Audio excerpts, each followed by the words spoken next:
So since leaving the GSB, I've been spending most of my time working on financial technology startups or fintech startups. First we did eLoan and then Prosper, and most recently I've been working on Ripple. I have to say one of the things kind of looking back that I sort of regret is getting a little bit too swept up in this sort of Silicon Valley fetish for disruption, which I have to say works well with investors, it works well with the press, but it does seem a little self-indulgent now, and especially with technology sort of being the conversation just about everywhere in the world. This kind of disruption rant seems almost Trump-like, we're all super smart and you're all super dumb and we're pure and you guys are all corrupt, and you guys have probably seen this one, software is eating the world, and believe me, it's going to be amazing. I always thought this is the kind of thing you say when you're drunk and not wearing pants, but we love Mark. But really, we really need a big tent for technology, and certainly we need a bigger tent for fintech. There's so many people that we need to bring together if we're going to have any impact. We got to bring together the regulators, we got to bring together the banks, the innovators, the consumer groups. If they don't all get along, we're just going to have no impact.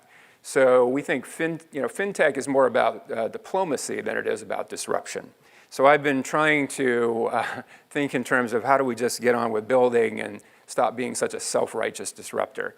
And I think that's particularly important with what's coming next.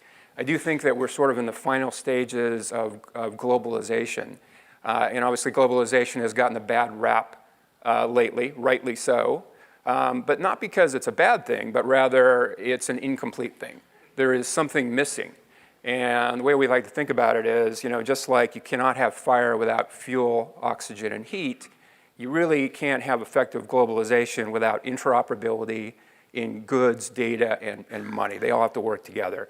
And unfortunately, we only have interoperability in goods and data. We have networks of networks, and those two things, we don't have a network of network when it comes to money. So globalization is sort of like a fire without fuel. It's sort of smoldering, but it's not this sort of bonfire of growth that we need.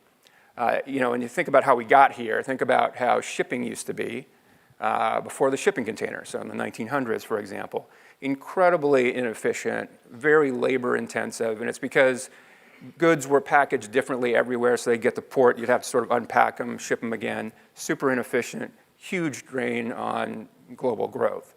And then along comes the shipping container, and now you had interoperability from ship to truck to train, port to port, country to country.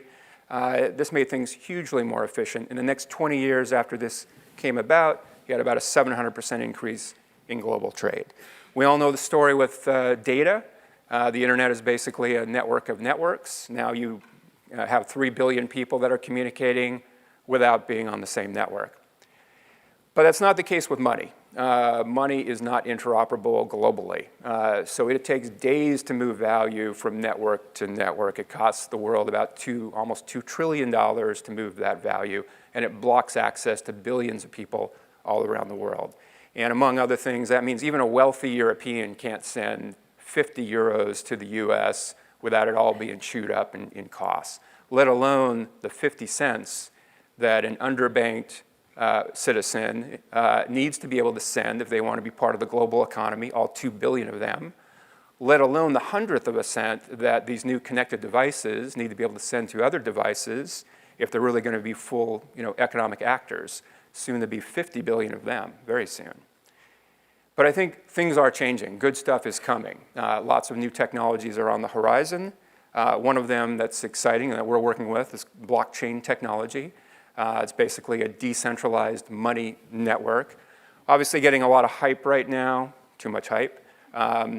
Very interesting technology, but at the end of the day, a blockchain is just a network, so it can never be that shipping container for value. It can never be that sort of network of network. But it has already led to second-gen technologies, things like the interledger protocol, which really can be that sort of internet of value, can be that sort of money network of networks.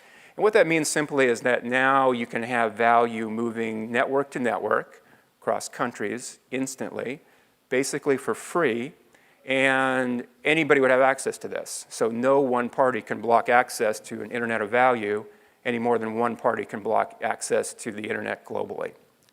And so what that means is now we have all the components of globalization that are working together. We have a grand network of networks, if you will, between data, money, and goods. And that does mean that those 2 billion underbanked now can be full economic citizens.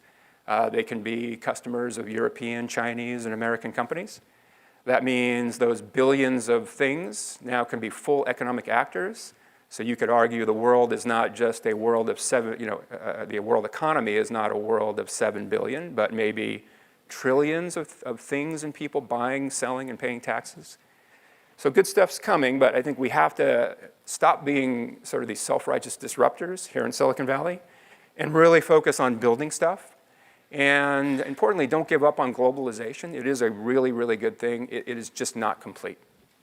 Thank you so much.